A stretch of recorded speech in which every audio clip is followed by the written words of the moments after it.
again, this talk is it's called Rebel Cities Talks, a global network of neighborhoods and cities rejecting surveillance. Your speaker is Renata Avila.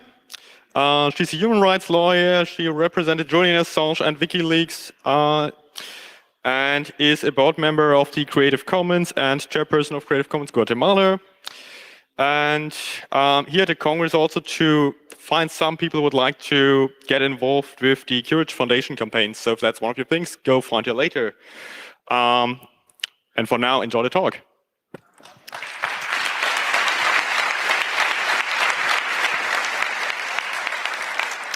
Well, first of all, thank you so much for having me here. It is a humbling experience to be on this side because I'm usually on that side. And now I know what my mother, who was one of the 4 women in engineering school, felt in the classroom every day.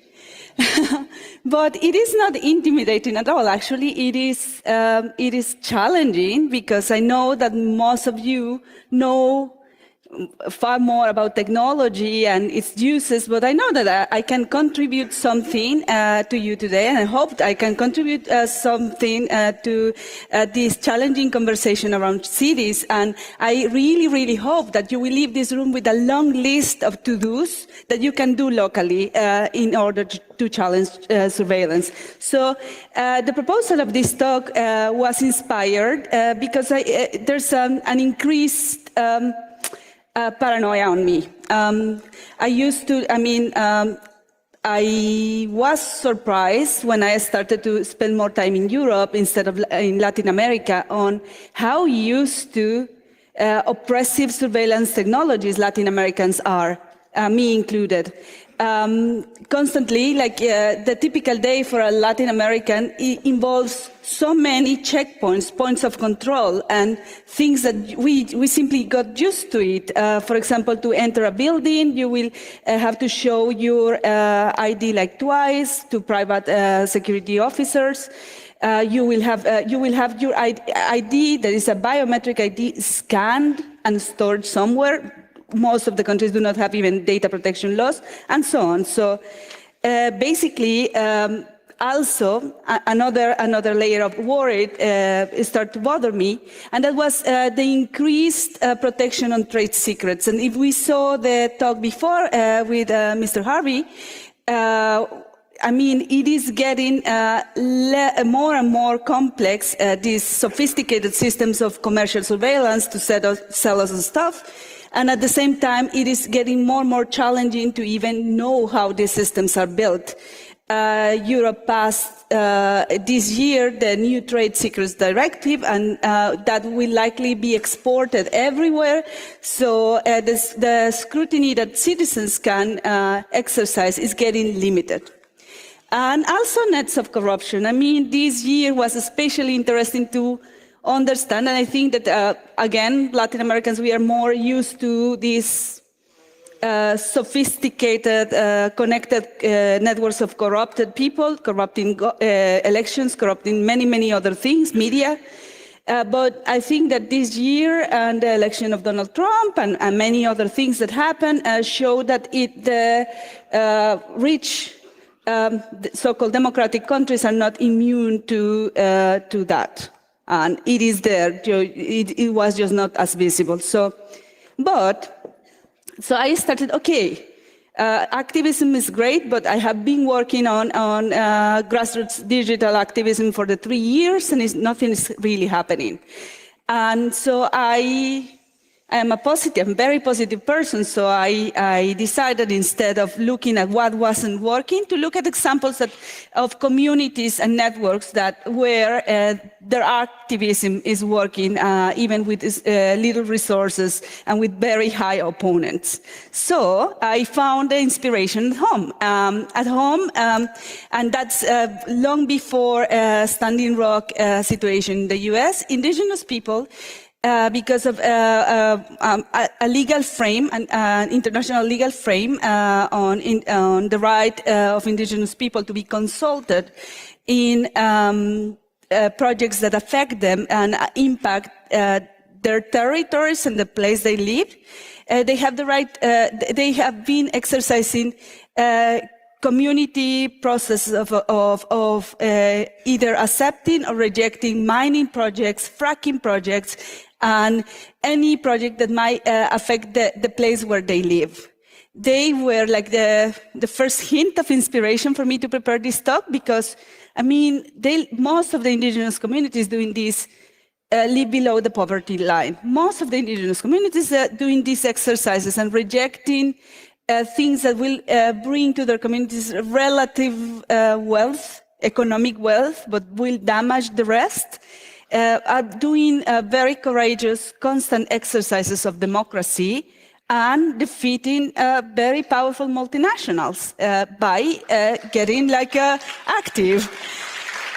But that's not new, and that's happening more and more and more. It's very invisible because, of course, your press will not report it. And of course, they are under great threat. My second inspiration was what happened and is happening in Europe, and it's very exciting. It's like really radical mayors that care, that place public interest above financial gain are getting elected.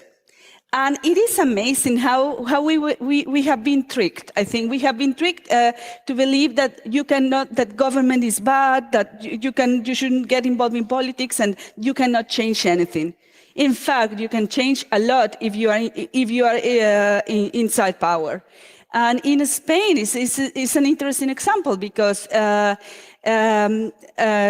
two radical mayors got elected in the most important cities of Madrid and Barcelona. And one of the first policies that the mayor of Madrid did was policy of refugees welcome. Even if her government, her central government is saying like, no, we don't want refugees in Spain, and they're very racist and so on. Opening the doors of the city of Madrid to those coming and dedicating and allocating public funds to that, it is a big step. So, and bear with me, I'm getting closer to our issues. The next thing, and that was super exciting, is like, okay, a city can do a lot, but a network of cities can send a powerful message to those on the other side, trying to control us and to manipulate us. And that was the third example, which hinted me at the power of cities and neighborhoods to change things, is the free TTIP zones. 60 municipalities in Europe declare themselves as cities like challenging the TTIP. And I think that 60 municipalities, if you combine all the services that they purchase, all the policies that they influence, and the constituency that they have behind, it is a very powerful political force. It is all together. I mean, the population of those cities, the most populated cities of Europe, can really shift an election at some point. Then, that's my other inspiration. She's Nerida Cifuentes. She's a parliamentarian from Bolivia, and she is my age. When I read the list of achievements of Nerida and my tiny list of achievements, I feel like really, I have done nothing with my life. She's a community leader and radio activist. And she got elected to the assembly in Bolivia, an indigenous woman. Imagine all the barriers that she had to defeat. And she became free software activist. I know that we haven't heard so much of this kind of activism, but again, it's the things that don't get reported so much.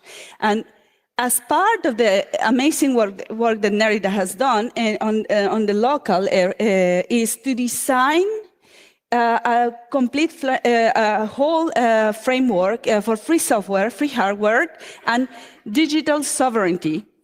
And what is very interesting is, okay, it might be super impractical, it might be like really difficult to implement in Bolivia, but what is really important for me is that she departed from what she experienced of colonization, of oppression, of exclusion, of racism. So all the frames that she developed are designed from the local realities and trying to affect local policies.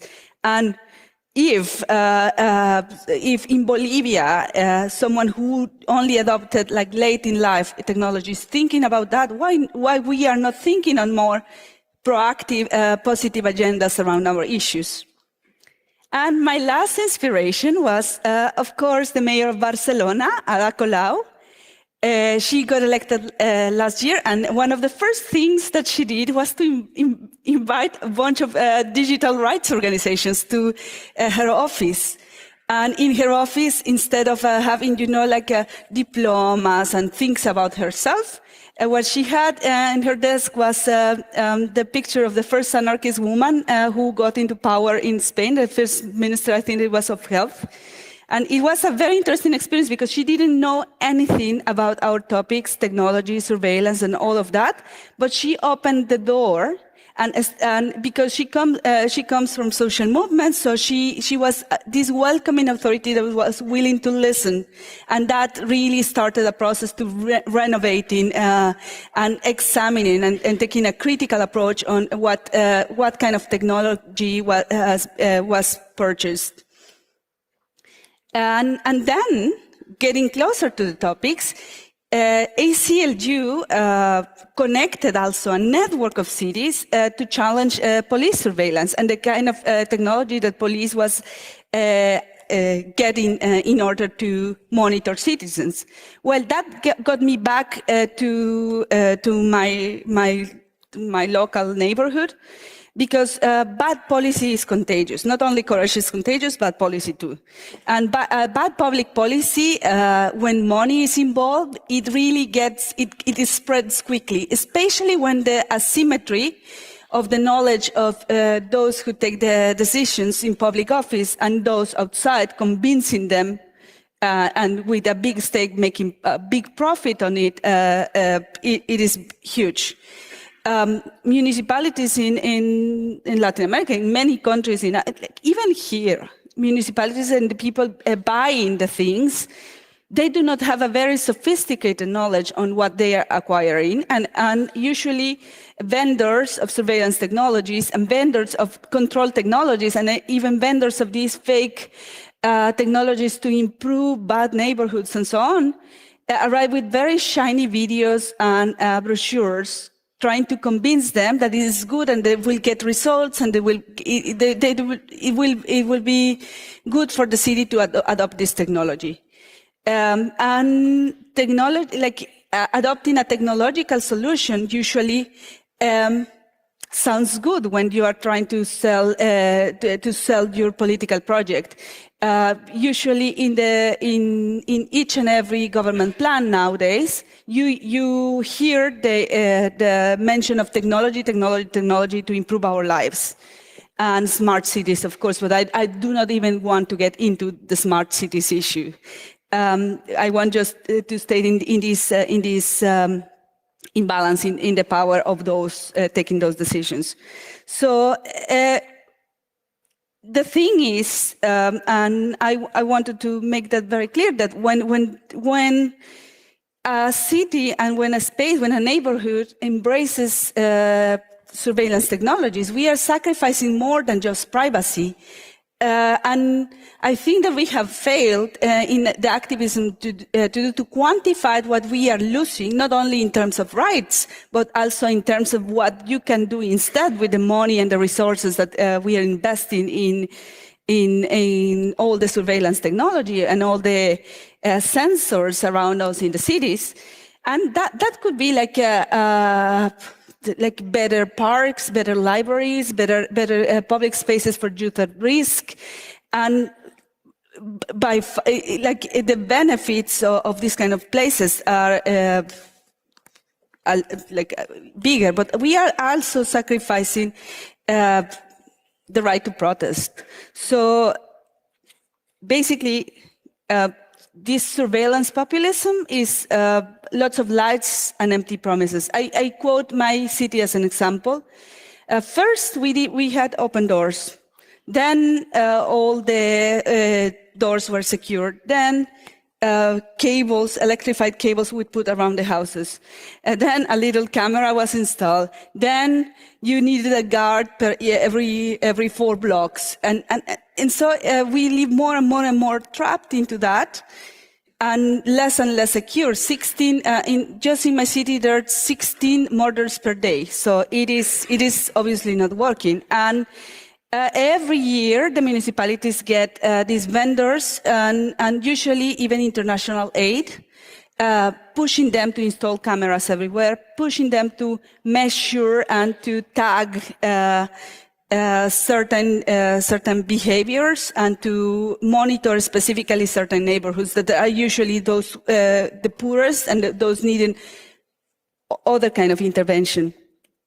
So I move into the practical aspects. So I want to explain basically what I'm proposing, and I would like to hear from you whether it sounds right.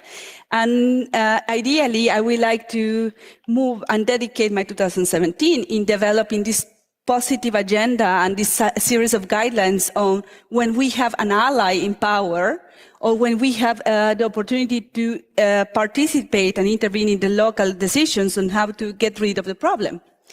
And if we are lucky enough, and if we have a supportive local government elected, the first step that I suggest in this frame of rebel neighborhoods and cities against surveillance is to make an inventory of all the surveillance that has been installed over the last 5 years, and to look into the kind of contracts, have the cost and efficiency of the surveillance installed. And if it's not working, or if it's not even data available of that, get rid of that. If a person in a position of power is able to decide, get rid of this system, it is important to make it one of the first interventions in the government, exposing to the city how it is a waste of time and money. The other thing. That we can also dismantle the surveillance systems in our neighborhoods and buildings. I don't know, more and more we live in privatized spaces governed by the dictatorship of the administrator. I don't know if that happens to you, but I am living for a while in Belgrade, and I don't understand Cyrillic. So there was a notice in my building saying I couldn't read, and it was inviting all the tenants to come because they wanted to install a camera. I missed the meeting. I really regret that I couldn't read Cyrillic and I missed the meeting, because I came back from a travel and there was a big camera installed in front of my door. And sometimes, out of laziness, out of apathy, out of lack of time, we do not participate in these kind of decisions, and then surveillance is deployed in private places, and then we do not even question who decided that, how much we are paying for it, and how much we are giving away with it, especially when it's for free. The other thing that I propose here in this frame, and very quickly, is cities have the ability to regulate a lot. And they regulate whether you can walk your dog here, whether you can plant cactus or whatever here. The public space in a city is heavily regulated, but surprisingly, cities are not regulating these invisible but yet intrusive activities in public space. So I am proposing in this frame to regulate data collection, to regulate any Wi-Fi service, any free service that is provided within the areas of competence of a city. I know that many question me, but it is very difficult to enforce. Well, we need to find the right incentives to do that. If for example, music that is played in a place, or whether it is loud or whether it is too low, it is regulated, very, very hard to regulate things. We need to make very, very difficult to these as Aral Balkan calls them, data farmers, collecting data of people. We need to make very difficult for them to be able to execute these activities in public spaces, especially in places where children go, in places where we want to have a private time away from the cameras. And also cameras that are becoming more and more invisible and more like melted into the environment. We need to start regulating that. And regulating what private actors do too. More private security is invading every space, not only public space, but spaces that the general that open to the public. And we need to increase, like cities can increase the scrutiny on what they are doing with the data and what these people are actually doing with the monitoring activities. And the third thing is efficiency in the expenditure. I mean, we need to quantify what we are giving away every time that these systems are deployed. And we also need to point out at those who are wasting public funds, deploying systems that are inefficient and that are intrusive. And also encouraging local vendors, because more and more, and that's very important, and I will need the help of many of you here, is when a city is going to buy equipment of this kind, usually they write the specifications of the equipment and the systems based on the brochures that they're getting from the dominant vendors. And at the end, we have basically Cisco and other 2 or 3 companies selling all these kind of things to all the cities all over the world, because the others cannot compete in price. So there's lots to be done and lots of proactive things to do to specify what do we want actually in the cities if there's this kind of technologies really need to fulfill a specific mission.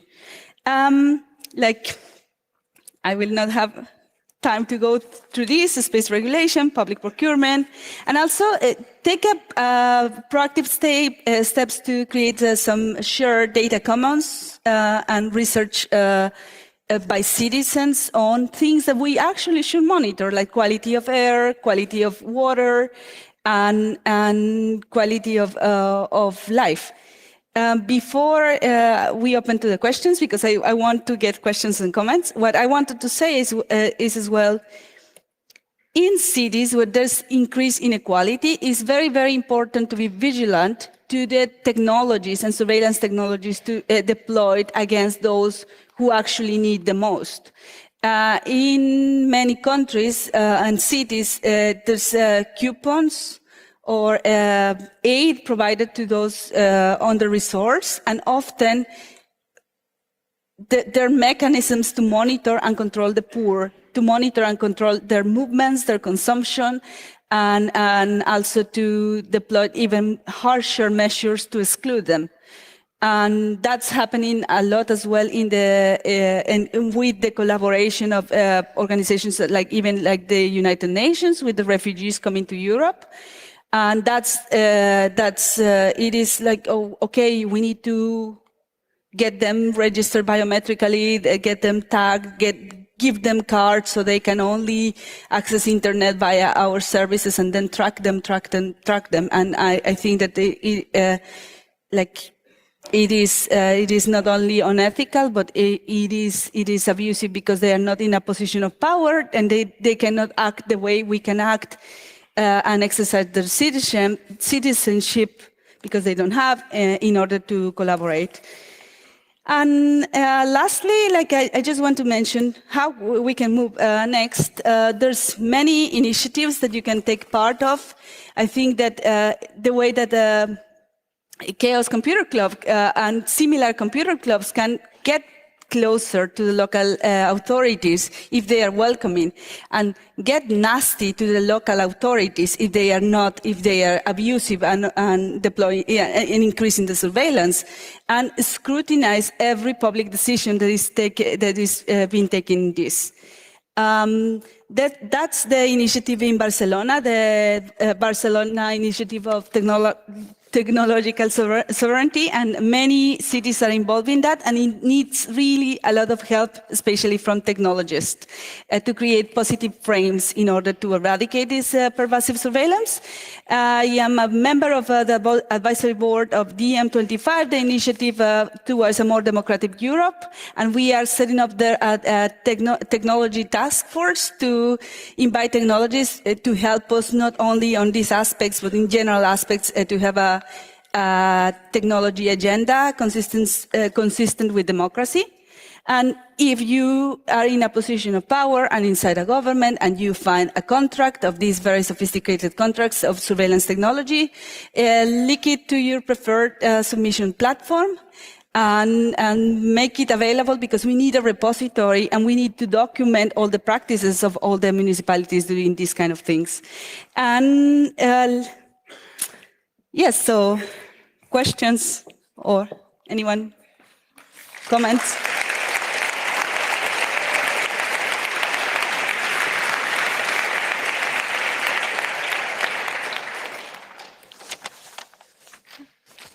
Thank you, Renato.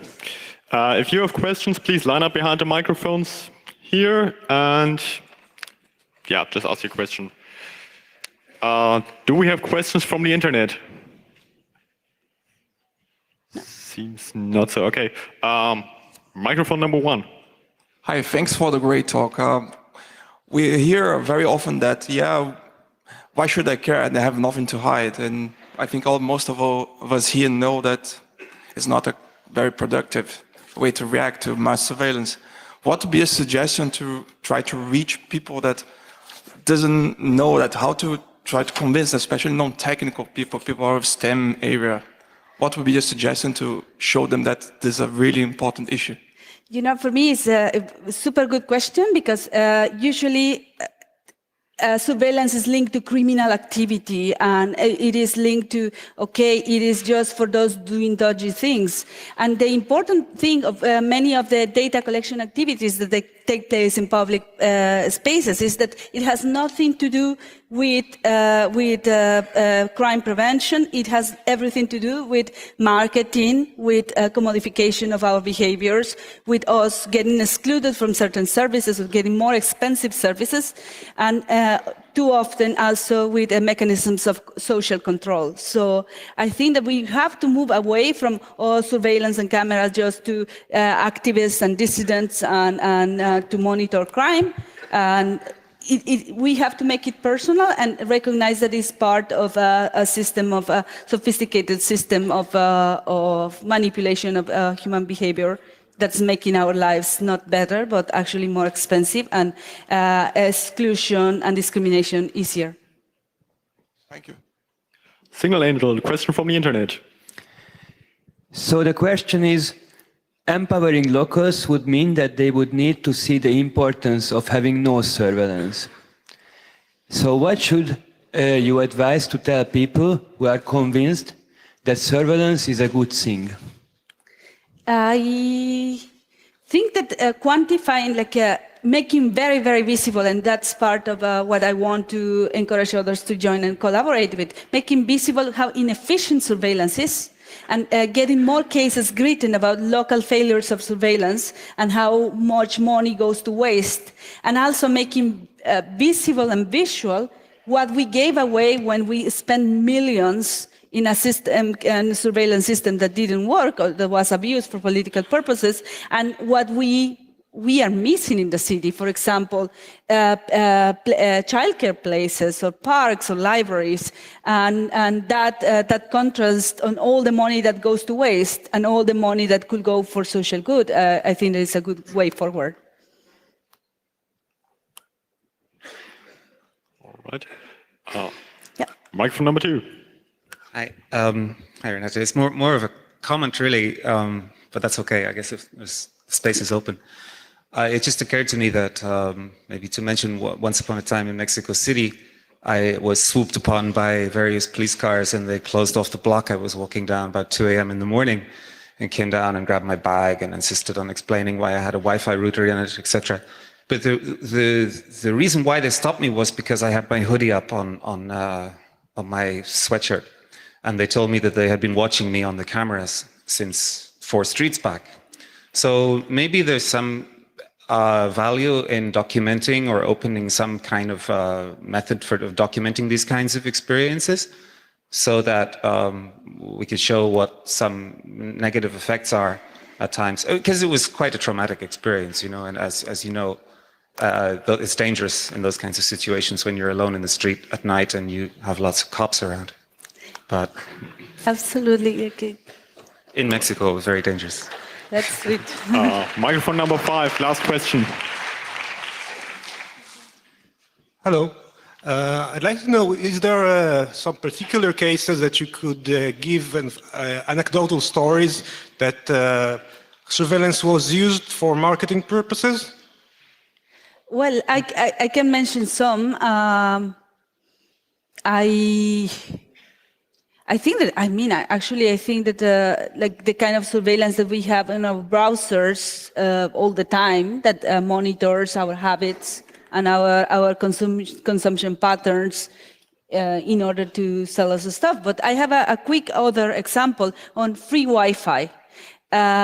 Usually when you have to sign, like when you are in a public space, in a public park, and a company agrees on give you or provide your city, your small city, of free Wi-Fi in public spaces, there's no such thing as free Wi-Fi if it's provided by a company. And usually what it does is captures the data of all the people attending and monitors and quantifies the data of all the people using this service for free.